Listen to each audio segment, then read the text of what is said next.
What's up, guys? It's Redbeard. We're here at McDougall, the Firewise project here in Lake County, and we are out here treating the balsams for the ones that are dead. We're treating them for wildfire mitigation here. We're doing a ladder fuel reduction project where we're taking all these dead and dying balsam trees and we're removing them in order to give these cabins and structures a better chance of survival in case of a wildfire. So, you know, if you're familiar with the history of fire in Minnesota at all, in the last 20 years, we've had two pretty significant wildfires up here. There's definitely been more than that, but specifically the Ham Lake fire and the Pogami Creek fire, which burned in the boundary waters.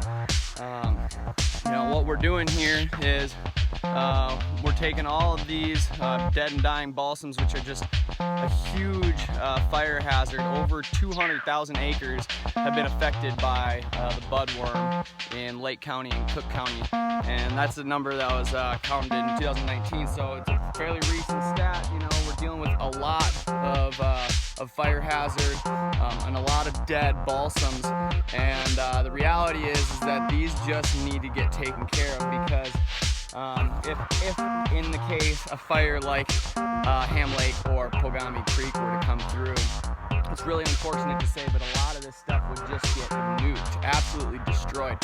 So what we're doing is we're removing these what they call ladder fuels that would take a wildfire that's at the forest floor, and it would climb up these fuels up into the canopies, and it basically destroys everything. And so that is less than ideal. That's not what we want. And so I'd like to help you with your wildfire mitigation. Some projects are just too small to get in on the grants. Other times, you know, you just can't wait for, you know, your neighbors to get on board with the program. Sometimes the Firewise program, working with grants and federal money, it can be a little lengthy of a process, and so you might not get in for a year or two, and that's not ideal either. And so if you have large amounts of balsam or spruce on your property, or you have hazard trees, we can do hazard tree removal as well. But we're happy to help you with any of your forestry management stuff around your house or on your property. So that's enough talk for today. I know most of you guys are just here for the action, so I'm gonna bring you the action right now. Here it is.